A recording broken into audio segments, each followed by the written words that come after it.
નમસ્કાર, આપકી અદાલતમાં તમારું સ્વાગત છે. આપકી અદાલતમાં અમે રજૂ કરીએ છીએ તમારી અને અમારી દુનિયાના એવા લોકોને જેને તમે પ્રેમ કરો છો, વહાલ કરો છો, માન અને સન્માન આપો છો, મોટા બનાવો છો. પણ ક્યારેક ક્યારેક એવા લોકોને આપણે સવાલ પૂછવા ઈચ્છીએ છીએ, એમના પર આરોપ લગાવવા ઈચ્છીએ છીએ, એમના કામની સફાઈ માંગવા ઈચ્છીએ છીએ. રજૂ કરીએ છીએ આજનો કેસ આપકી અદાલતમાં. જાણીતા માનીતા લેખક અને ગીતકાર જાવેદ અખ્તર આપકી અદાલતમાં હાજર થાય.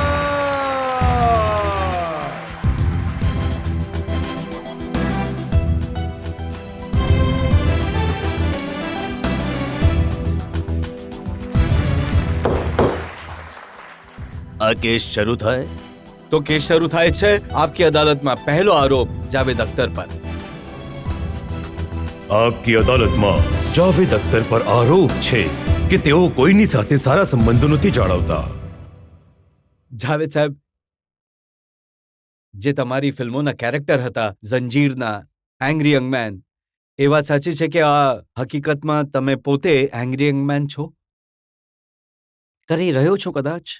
હું તો તમારા બાળપણની યાદ અપાવી રહ્યો છું, જ્યારે તમે બિલકુલ બળવા પર ઉતરી આવ્યા હતા ઘરવાળો સામે. તમને બળવાખોર અને તોફાની માનવામાં આવતા હતા ઘરમાં. જુઓ, થોડું બળવાખોર હોવું થોડું જરૂરી છે. એક પર્શિયનમાં એક ઘણો પ્રખ્યાત શાયર હતો સાદી, એણે એક લાઈન લખી હતી, હરકત કે શુદ્ધ સાહબ નજર દીને બુઝુર્ગાં ખુશ ન કરદ. દરેકે માણસ જેની પાસે પોતાની નજર છે, દ્રષ્ટિકોણ છે, એ પોતાના વડીલોની બિલીફને થોડી નાખુશ કરે છે. અને આ લાઈન મારી ઓટોગ્રાફ બુક પર બીજા કોઈ નહીં, પોતે મારા ફાધરે લખી હતી. એ તો જાણતા હતા સારી રીતે કે દીકરાએ બળવો પુકાર્યો છે, દીકરો હંમેશા નારાજ રહે છે. થોડો બળવો દરેક જનરેશનને કરવી જરૂરી છે. જો આપણે બધું જ એ જ કરીએ અને એ જ માની લઈએ જે પાછલી પેઢી માન્યું છે, તો જીવન આગળ કેવી રીતે વધશે? એવો બળવો કે તમારા લગ્ન હોય ને પપ્પાને ના બોલાવો. પિતાજીએ ક્યાં બોલાવ્યો હતો? પિતાજીએ મને નહોતો બોલાવ્યો.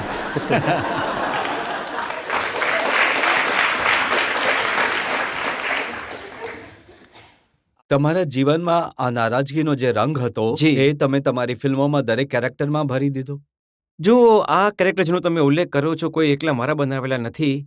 એ બે માણસોનું છે, સલીમ સાહેબનું અને મારું. હું તો કહીશ કે સલીમ સાહેબનું વધારે મારું ઓછું. હું એમને સલીમ જાવેદની જોડીમાં એમને વધારે મોટા કન્ટ્રીબ્યુશન માનું છું અને પોતાને ઓછો. પણ હા, અમે બંને એ જ કદાચ એ સમયે સમાજમાં જે આવેશ હતો, ગુસ્સો હતો, અમે પણ એ સમાજનો ભાગ હતા, તો કદાચ અમારી અંદર પણ એ હતો. તો જે સલીમ સાહેબ સાથે મળીને તમે કેરેક્ટર બનાવ્યું, સફળતા મળી, તો જેવી તક મળી એમને રજા આપી દીધી? નહીં, તક મળવાની વાત નથી.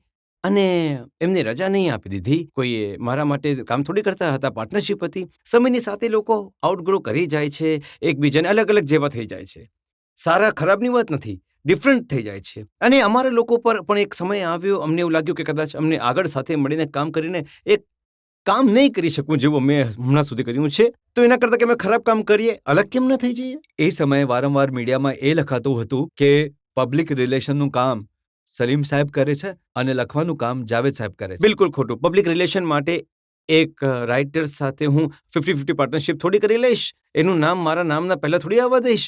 સલીમ સાહેબ એક નવી સેન્સિબિલિટી લાવ્યા સ્ક્રીન પ્લેની, અને એમનું ઘણું આજે પણ સ્ક્રીન પ્લે છે હિન્દુસ્તાની સિનેમાનું, એમાં એમનું મોટું કોન્ટ્રીબ્યુશન છે. એ તમે કહ્યું કે આઉટગ્રો કરી ગયા, બંને અલગ અલગ રસ્તા અપનાવી લીધા. કારણ શું હતું? એમાં તમે કોઈ કારણ નથી કે અમારો કોઈ વાત પર ઝઘડો થયો કે કોઈ પૈસા કે કોડીની બાબત હતી, એવું કંઈ અમારી વચ્ચે વાત થઈ નથી. પણ એવું લાગ્યું કે હવે અમે કંઈક જરાક સ્વતંત્ર રીતે વિચારવા લાગ્યા છે, અલગ રીતે વિચારવા લાગ્યા છે. શું ક્યારેક એ વાતની પણ તક રહેશે કે એકવાર ફરી આ જોડી મેદાનમાં આવશે? જુઓ, આનું કંઈ હમણાં આ સમય જ્યારે હું અહીં બેઠો છું તો મને કોઈ શક્યતા નથી દેખાતી, પણ જીવનની ઘણી વિચિત્ર વસ્તુ છે, ક્યારે પણ કંઈ પણ થઈ શકે છે. સર, જે રીતે તમે પહેલા તમારી જોડી હતી સલીમ સાહેબ સાથે, તો શું ભવિષ્યમાં પણ તમે આ રીતે કોઈ જોડી બનાવવા ઈચ્છો છો કોની સાથે? હમણાં તો એવો કોઈ વિચાર નથી, પણ જો ભવિષ્યના વિશે બધું જ ખબર હોય તો પછી ભવિષ્યને કહેવાય જ નહીં. નહીં, કોઈ તમને એવું લાગે છે કે તમારી સાથે કામ કરી શકે તો પછી? મને ફોન કરી લેજો મનીષજી. કે તમને લાગે છે કે હવે એકલા જ કામ ચાલી રહ્યું છે? હા, હવે તો આદત થઈ ગઈ છે. મેં એક જગ્યાએ વાંચ્યું કે શબાનાજીએ લખ્યું કે તમારો જે રૂમ છે ઘરમાં એ બિલકુલ અસ્તવ્યસ્ત રહે છે, કાગળ વિખરાયેલા રહે છે અને તમે એમને ઉપાડવા નથી દેતા એ કાગળ. એટલે એમને અસ્તવ્યસ્ત લાગે છે. મને ખબર છે કે કઈ વસ્તુ ક્યાં રાખી છે. તો જ્યારે એને સાફ કરે છે તો મને કંઈ મળતું નથી. એવું થાય છે કે સાફ કરી રહ્યું હોય તો એક બે ગીતો અહીંયા ત્યાં થઈ જાય. આ થયું છે. એના પછી શોધતા 1-2 વાર તો કચરાની ટોપલીમાંથી મળ્યા છે. તો કોઈ તકરાર થઈ આ વાતને લઈને? એ ફાયદો નથી. મેં અમુક હથિયાર છોડી દીધા છે. જો દરેક મહિના 1.5 મહિનામાં એક દિવસ અમારા રૂમમાં તબાહી આવે છે.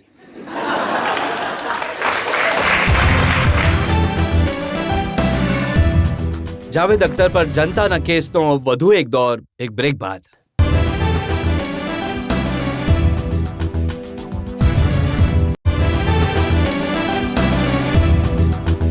આપકી અદાલતમાં આજે અમે તમારી તરફથી કેસ ચલાવી રહ્યા છીએ જાવેદ અખ્તર પર. આપકી અદાલતમાં જાવેદ અખ્તર પર આરોપ છે કે એમનો અપ્રોચ પોપ્યુલિસ્ટ છે. જાવેદ સાહેબ, એક જમાનો હતો, સાહિર લુધિયાનવી સાહેબ લખતા હતા કે શૈલેન્દ્ર જી. લખતા હતા, મીનિંગફુલ રહેતું હતું, સહેલું રહેતું હતું, લોકોને જી. સમજ પડતી હતી. જી. પણ તમે લખ્યું 1, 2, 3, 4, જી હા, જેનો ન કોઈ અર્થ છે, ન કોઈ mission બિલકુલ નહીં. છે. આનો અર્થ છે, તમે ગીત આખું સાંભળ્યું નથી અને કહો તો હું તમને એના વર્ડ સંભળાવી તમે દઉં. જણાવો, ચાલો જી જનતાની હા. સામે. મેં આને એક ફોક સોંગના રંગમાં લખ્યું છે કે એક છોકરી છે, એક વિરહન છે જે પોતાના પ્રેમીની રાહ જોઈ રહી છે અને હું તમને એના 3 અંતરા ક્વિકલી સંભળાવું છું. 1 2 3 4 5 6 7 8 9 10 11 12 13 13 करूं दिन गिन गिन के इंतजार आजा पिया आई बहार 14 को तेरा संदेशा आया 15 को आऊंगा ये कहलाया 14 को आया न 15 को तू तड़पा के मुझको तूने क्या पाया 16 को भी 16 किए थे सिंगार आजा पिया आई बहार 17 को समझी હજી 2 તાળીઓ બાકી છે.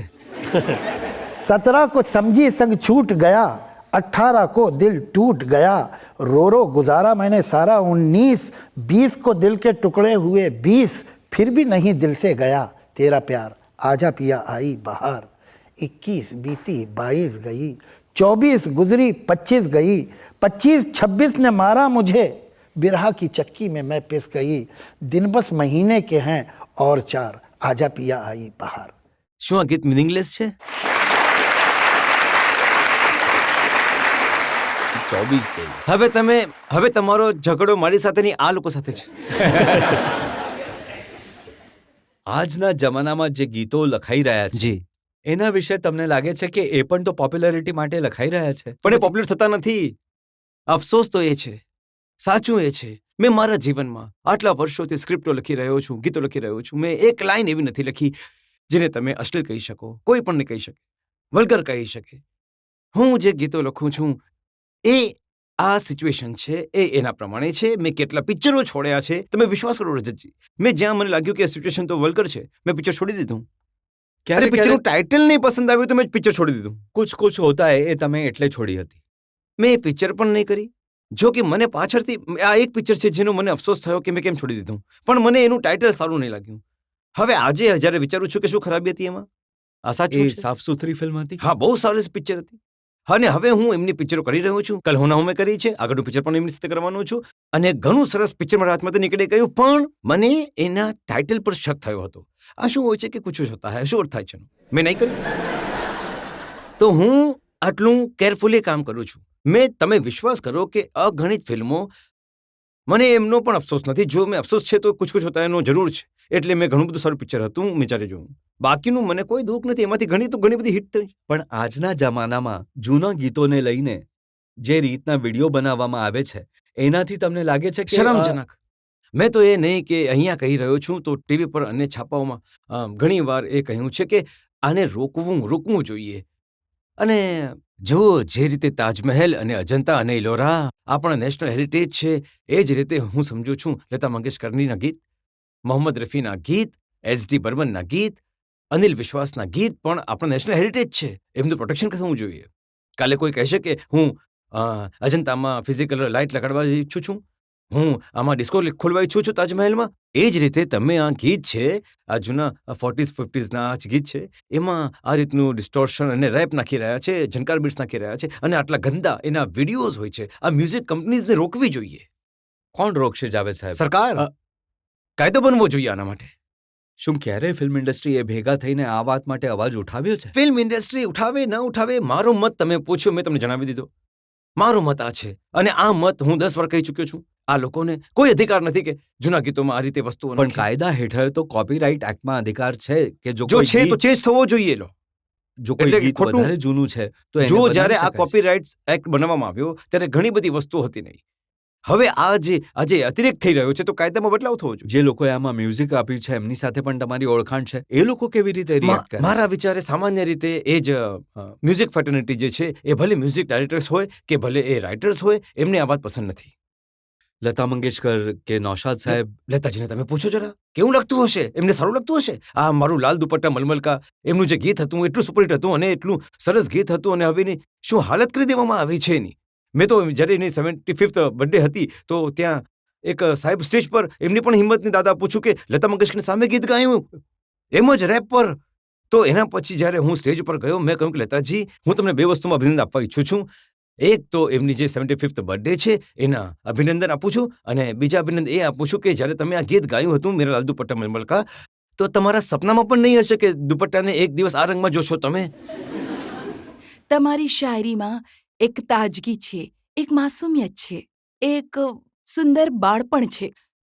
તો તમે ફિલ્મી દુનિયાથી સંબંધ રાખો છો, તમે પોલિટિક્સથી સંબંધ રાખો છો, તો પછી પોતાની શાયરીમાં આ ઇનોસન્સ, આ તાજગી કઈ રીતે રાખી શકો છો તમે? આને શું હું જરા રહસ્ય છે? બીજી રીતે પૂછી લઉં. જી 60 વર્ષની ઉંમરમાં તમે આ યુવાનીના કામ કેવી રીતે કરી શકો છો? જુઓ, આનો સીધો જવાબ એ છે કે શાયરીનો સંબંધ વાળોના સફેદ થવાથી નહીં, દિલના કાળા થવા સાથે છે. જ્યાં સુધી દિલ કાળું છે ત્યાં સુધી માણસ શાયરી કરી લે છે. આ જે યુવાનીનો જુસ્સો છે એને ક્યારે તમે શાયરીમાં બયાન કર્યું છે? હવે તમે ગીતો બીતો સાંભળતા નથી? સાંભળ્યા ખરો ક્યારેક ક્યારેક? આનાથી જ તો એ જ ખબર પડી રહી છે. સવાલથી છેલ્લું ગીત કયું સાંભળ્યું તમે? ચાલો તમે હવે પણ સવાલ કરીએ. આ છેલ્લું કયું ગીત પસંદ હું તો પડ્યું તમને? કોઈનું પણ? તમારા પર રિસર્ચ કરતા જ મેં ગીતો સાંભળ્યા છે. અચ્છા, અને જો તમારા મારા તો- પર રિસર્ચનો કેટલો ફાયદો અને થયો. તમારા તો ઘણા ગીતો સાંભળવા પડ્યા મને. ચાલો જુઓ કેટલું ભલું થઈ ગયું. એટલે જ સાંભળવું પડ્યું કે એક લડકી કો દેખા તો એસા લગા. તો આમાં કઈ વાત પર તમને હેરાની થઈ, લડકી કે દેખા? મને લાગ્યું કે આ ઉંમરમાં પણ આમ જોઈ રહ્યા છો. આ તો એ છોકરીનો કમાલ છે ભાઈ, મારો નહીં.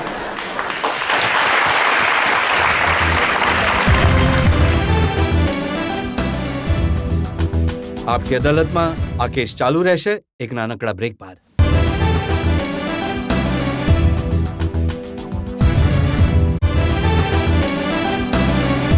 આપકી અદાલતમાં આજે સવાલો અને આરોપોના ઘેરામાં છે શાયર જાવેદ અખ્તર. આપકી અદાલતમાં જાવેદ અખ્તર પર આરોપ છે કે એમણે પૈસા કમાવા માટે સમાધાન કર્યા. આ પણ વાત તમારી સાચી છે કે તમે જેટલા ગીતો લખ્યા એમાં ક્યાંય વલ્ગેરિટી નથી આવી, ક્યાંય પણ તમે સમાધાન નથી કર્યું. પણ જ્યારે તમે માત્ર પૈસા માટે લખો છો, કોઈ ઉદ્યોગપતિના લગ્ન માટે તમે સ્ક્રિપ્ટ લખો છો, નાટક લખો છો, તો એમાં તમને સમાધાન નથી જુઓ, લાગતું? એ તમે કોઈ ઉદ્યોગપતિ નહીં, તમે એલેન મિત્તલ સાહેબની વાત કરી રહ્યા છો. જી. લક્ષ્મી નિવાસ મિત્તલ એક મિત્ર છે, અને મેં જે સ્કીટ લખી હતી એમને માટે, એ કોઈ બિઝનેસમેન નહીં હતી. એ સ્કીટ તો પોતે એ લોકોએ જ પરફોર્મ કરી હતી. એલેન મિત્તલ, એમની પત્ની, એમના દીકરા, એમની વહુએ, એ ચારેય મળીને એને સ્ટેજ પર પરફોર્મ કર્યો હતો. તો એક ફેમિલી અફેર છે, કેમ કે ભાઈ હવે હાઈ પ્રોફાઇલ લોકો છે એટલા માટે હંગામો થઈ ગયો હતો. મારા ઘણા સારા મિત્રો છે જેમના બાળકોના લગ્ન થયા છે, તો મેં આ રીતની વસ્તુઓ કરી છે. ભાઈ હું શું કોન્ટ્રીબ્યુટ કરીએ છીએ એ લોકોની જીવનમાં, એ ખુશીના પ્રસંગ પર હું તો જે કામ કરું છું એના દ્વારા જ કરીશ. પણ એને તમે કોઈ એક બિઝનેસ પ્રપોઝલ નહીં સમજો.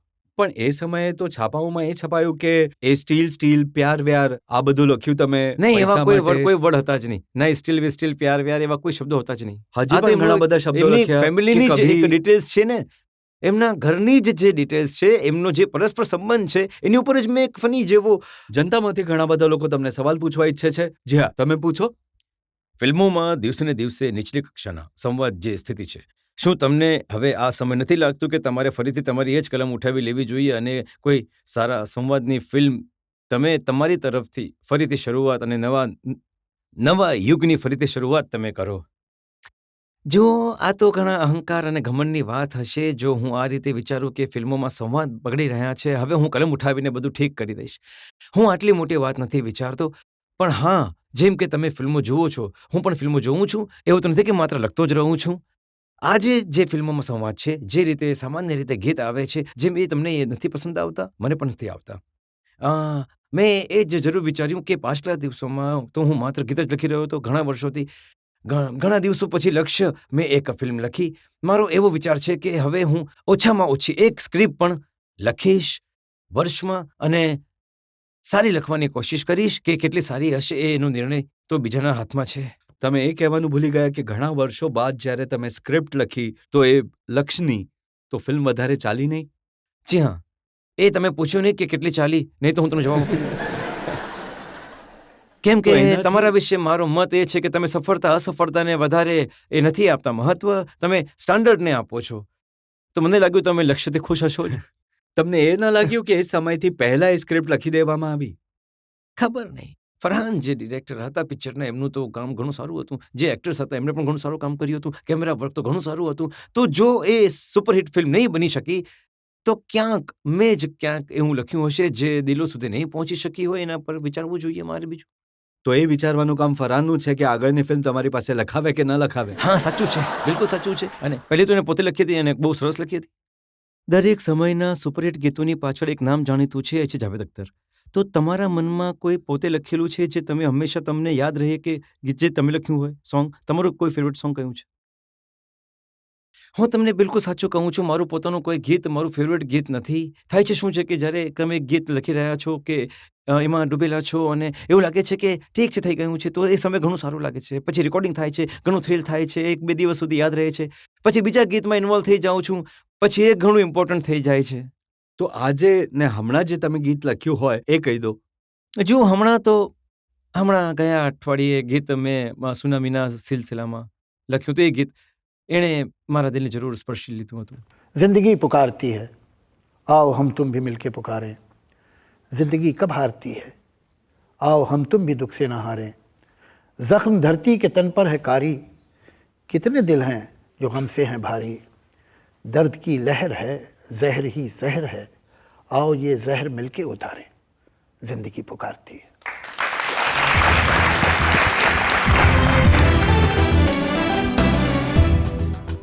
જાવેદ અખ્તર પર જનતાના કેસનો વધુ એક દોર, એક બ્રેક બાદ.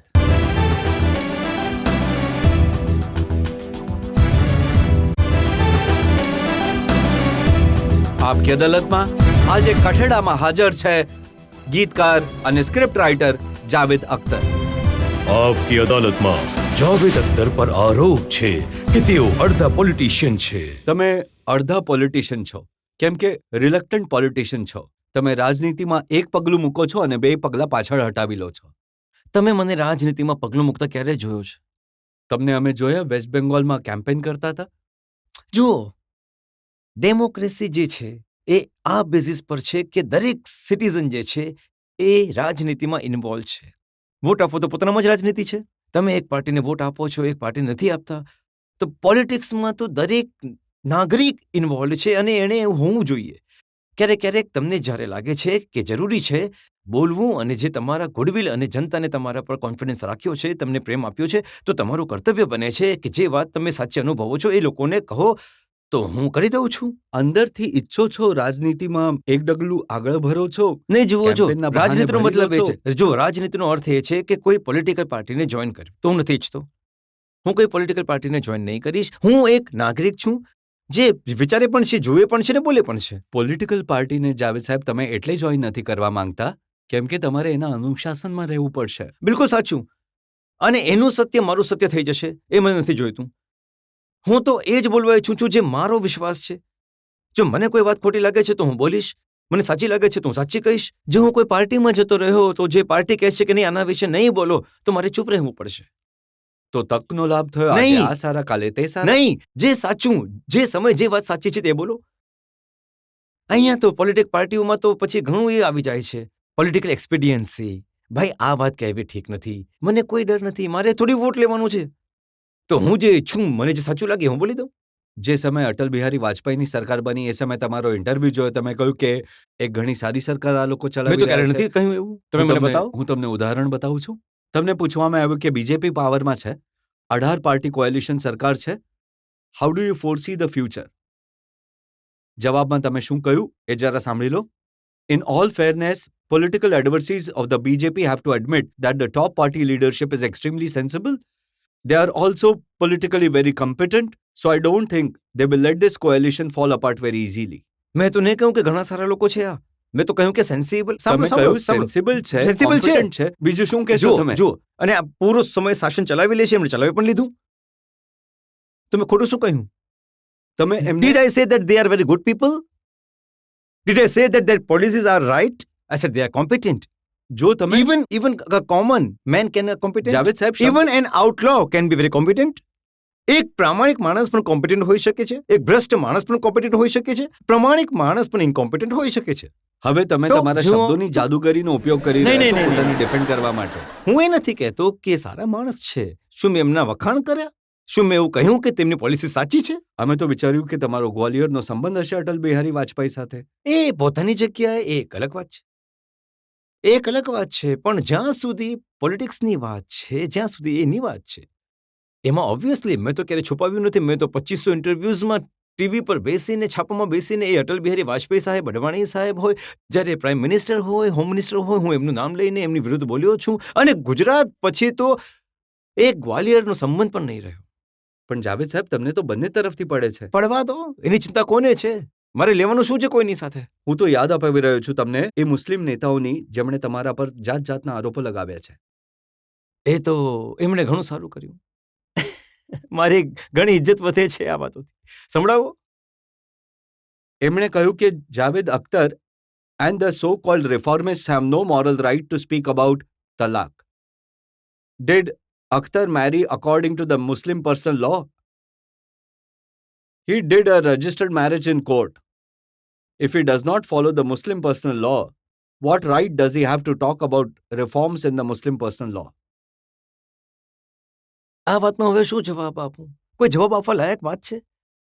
એટલે એક માણસ છે કે જે કહી રહ્યો છે કે સાહેબ, જો આ રીતનો કોઈ કાયદો છે જેમાં એક આવો લૂપ હોલ આવી ગયો છે, જેમાં લોકો રાત્રે 2 વાગે પોતાની પત્નીને રસ્તા પર કાઢી શકે છે, એને રોકવું જોઈએ, તો કોઈ નારાજ થઈ ગયું છે, તો કોઈ એને યોગ્ય છે કે એની વાતનો જવાબ આપવો જોઈએ?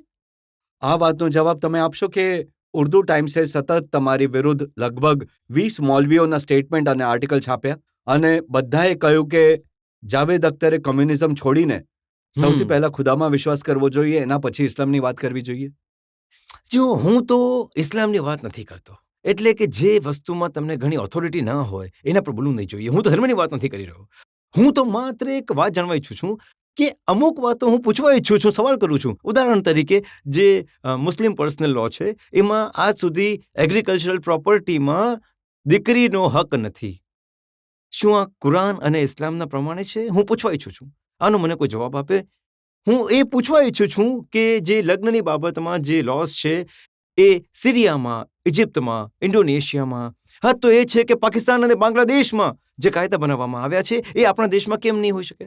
અને જો નહીં હોઈ શકે અને ધર્મના વિરુદ્ધ છે, તો શું આ બધા દેશોએ એનો ધર્મ છોડી દીધો છે? જો છોડ્યો હોય તો કહી દો, અમે માની જઈશું, અમને તો ખબર જ નથી. પણ જો એ ધર્મની સીમામાં રહીને આ રિફોર્મ્સ કરી શકે છે, તો હિન્દુસ્તાનમાં કેમ નથી થતા? એમનું બસ એટલું કહેવું છે કે ધર્મના વિશે બોલવાનો અધિકાર માત્ર એ લોકોનો છે જે લોકો ધર્મને માને છે, જે એના પર ચાલે આ તો છે. એવું જ હશે કે હું કહું કે જાવેદ અખ્તર વિશે વાત કરવાનો અધિકાર એને છે જે જાવેદ અખ્તરને માને છે. આ શું વાત થઈ ગઈ? ભાઈ, આ વાત ધર્મની નથી અને એ ધર્મની પાછળ જઈને છુપાય છે. હું કોઈને નથી બોલતો, ભલે હિન્દુ હોય, ભલે ઈસાઈ હોય, ભલે શીખ હોય, ભલે મુસલમાન હોય, કે તમારો ધર્મ છોડી દો, કે પોતાના ધર્મની વિરુદ્ધ કોઈ કામ કરો. પણ સત્ય તો એ છે કે તમે કામ કરી રહ્યા છો તમારા પોતાના ધર્મની વિરુદ્ધ છે. તમારા ધર્મમાં એવું નથી. અને એક જ કારણે મોટે ભાગે 1-2 દેશ છોડીને સાઉદી અરેબિયા, કુવૈત જેવા દુનિયામાં કુલ 50 છે મુસ્લિમ કન્ટ્રીઝ, ત્યાં તો એ લોઝ નથી જે ઇન્ડિયામાં છે. અને આ હું માત્ર મુસ્લિમ પર્સનલ લોના વિશે નથી કહી રહ્યો. મારું એટલું જ ઓબ્જેક્શન છે હિન્દુ કોડ બિલ પર પણ છે, જેમાં દીકરીઓને અને મહિલાઓને અને પત્નીઓને એ રાઇટ નથી જે હોવો જોઈએ. તો તમને ડર નથી લાગતો જે હિન્દુ ફંડામેન્ટલિસ્ટ છે એમના વિરુદ્ધ પણ બોલો છો, જે મુસ્લિમ ફંડામેન્ટલિસ્ટ છે એમના વિરુદ્ધ પણ તમે બોલો છો. ડરવાની શું વાત છે એમાં? જે સાચું છે બોલો. તમને નથી લાગતું કે જો બંને નારાજ થઈ જશે તો ક્યારેય પણ એનાથી કોઈ સારી વાત છે જ નહીં. એટલે મને તો એવું લાગે છે કે જો હિન્દુ ફંડામેન્ટલિસ્ટ મારાથી નારાજ હોય, મુસલમાન ફંડામેન્ટલિસ્ટ મારાથી નારાજ હોય, તો જે સુખ મને મળે છે ને, જે ખુશી થાય છે, ખરાબ તમને ખરાબ કહે એનાથી સારી વાત શું? તમે ફિલ્મોમાં આટલા સરસ શબ્દોના જાદુગર સાબિત થયા, તમે રાજનીતિમાં પણ શબ્દોનો જાદુ કેમ નથી ચલાવતા? જુઓ, રાજનીતિમાં શબ્દોનો જાદુ ચલાવવા વાળા ઘણા લોકો છે, પણ આ જે જીવન જે છે અને દુનિયા જે છે એ શબ્દોનું જાદુથી નથી ચાલતી. મને દુઃખ એ છે કે આપણી રાજનીતિમાં સાચું બોલવા વાળા લોકો પણ છે, પણ સાચું બોલવા વાળા પણ સામાન્ય રીતે અડધું સાચું બોલે છે, આખું સત્ય નથી બોલતા. આપણને તો આખું સત્ય બોલવા વાળા લોકોની જરૂર છે. તો એટલે જરૂરી નથી કે તમે અડધી રાજનીતિ કરવાની જગ્યાએ પૂરી રાજનીતિ નહીં, કરો. હું તો રાજનીતિ કરી જ નથી રહ્યો. હું તો એક ઘણો સામાન્ય માણસ છું આ બાબતે. હું તો એક પ્રોફેશનલ છું. અમારા જેવા લોકોને તો કદાચ જરૂર નહીં હોવી જોઈએ બોલવાની. અમે જ્યારે જોઈએ છે કે અમુક વસ્તુ પર નથી બોલાતું, અમુક વસ્તુ પર નથી કહેવાતું, તો એક કામ સિટીઝને ઉઠીને બોલવું પડે છે. જાવેદ સાહેબ, ફિલ્મ ઇન્ડસ્ટ્રીના ઘણા બધા લોકો જે માત્ર એટલા માટે પોપ્યુલર છે કે તેઓ ફિલ્મોમાં આવે છે, એક પછી એક રાજનીતિના મેદાનમાં ઉતરી રહ્યા છે. એમને રાજનીતિમાં આવવાનો એટલો જ અધિકાર છે જેટલો રજત શર્માને છે. ક્યાં તો તમે એ- વચન આપો કે તમે ક્યારે નહીં જાઓ હું વચન રાજનીતિમાં. આપું છું, હા? ક્યારેય નહીં જાઉં, ક્યારેય નહીં. આ હું પહેલા હવે તો તમે જરૂર જશો, મને વિશ્વાસ છે. આટલી સરળતાથી જે વચન આપે એ રાજનીતિમાં જરૂર જાય છે.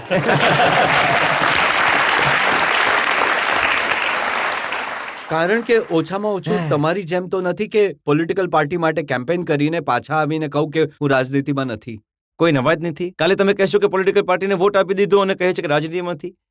એ પણ તો કહી શકો છો તમે. કેમ્પેન કરવું- કેમ્પેન કરવાનો અધિકાર દરેક સિટીઝનને છે કે સાહેબ મને આ પાર્ટી ગમે છે. જો પણ- થશે શું કે કાલે કોઈ રાજનીતિક દળ તમને રાજ્યસભામાં મોકલશે અને તમે સરળતાથી જઈને બેસી જશો. હું મેમ્બર ક્યારે નહીં બનીશ કોઈ પાર્ટીનો. પણ જો એ તમને મોકલે રાજ્યસભામાં તો સ્વીકાર કરી લેશો. હા, તો જતો રહીશ, જરૂર જઈશ. અને કેમ નહીં જાઉં? આટલું મોટું જે પ્લેટફોર્મ છે ત્યાં જઈને એ વાતો કહેવા ઈચ્છીશ જે હું જે કહેવા ઈચ્છું છું. અને ત્યાં સારું છે આખા દેશ સુધી પહોંચે આ વાતો. હવે જો તમારો પ્રોગ્રામ જેટલા લોકો જોઈ રહ્યા છે, જે વાતો હું કરી રહ્યો છું, મને સાંભળી રહ્યા છે, તો મને ફાયદો છે કે મારી વાતો ઘણા લોકો સુધી પહોંચી રહી છે. અને એ તમારા પ્રોગ્રામથી મારા પ્લેટફોર્મ છે, તો હું ત્યાં કેમ નહીં જવા ઈચ્છીશ? તો હવે એ નક્કી થઈ ગયું તમે પાર્લામેન્ટમાં પહોંચો ને નહીં, હું નહીં, નહીં નહીં, જાઉં. એવું નહીં. એવું નક્કી નથી થયું કે આ તો મેં કહ્યું તમે હું જતો રહું છું. હવે રજીત કહી રહ્યા છે તો પણ એવું કંઈ નથી કે મારી પાછળ લોકો પડેલા છે કે ચાલો. આજ સુધી મને કોઈએ કહ્યું નથી ભાઈ. પણ આ પ્રોગ્રામ પછી જરૂર ઓફર મળશે. તો પછી ઠીક છે, વાત કરીશું તમારી સાથે.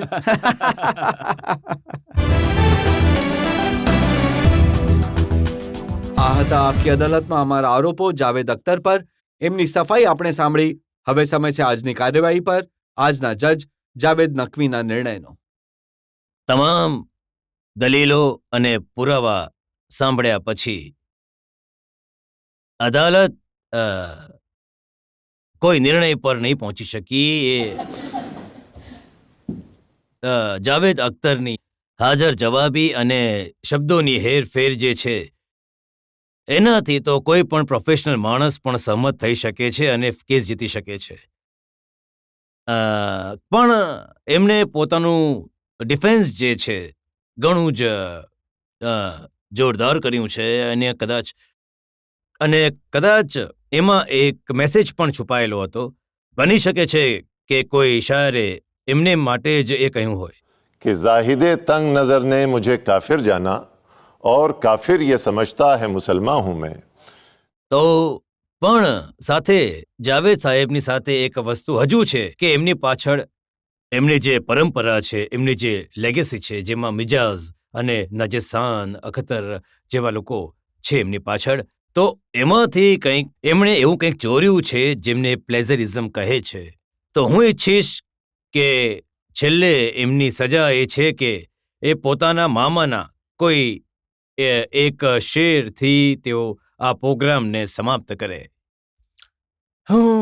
મજાલ જે મારા મામા હતા એમનો એક શેર અત્યાર સુધી ઓછામાં ઓછી 2-3 હજાર ઓટોગ્રાફ બુક્સ પર લખી ચૂક્યો છું. એમનો શેર હું લખું છું અને નીચે એમનું નામ લખી દઉં છું. આ શેર એમનો છે. હું એ જ શેર તમને સંભળાવી દઉં છું. इरशाद અને આ તમને બધાને એડ્રેસ છે આ શેર.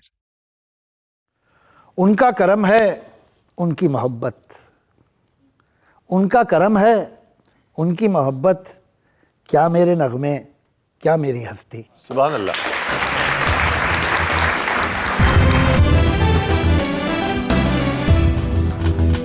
એ વિશ્વાસ સાથે કે જાવેદ અખ્તર પોતાના ગીતોથી, પોતાના ડાયલોગથી, પોતાના સ્ક્રીન પ્લેથી જનતાના દિલ જીતતા રહેશે. આજનો કેસ અહીં સમાપ્ત કરીએ છીએ. આવતા અઠવાડિયે ફરી મળીશું એક નવી પર્સનાલિટી સાથે. ત્યાં સુધી નમસ્કાર.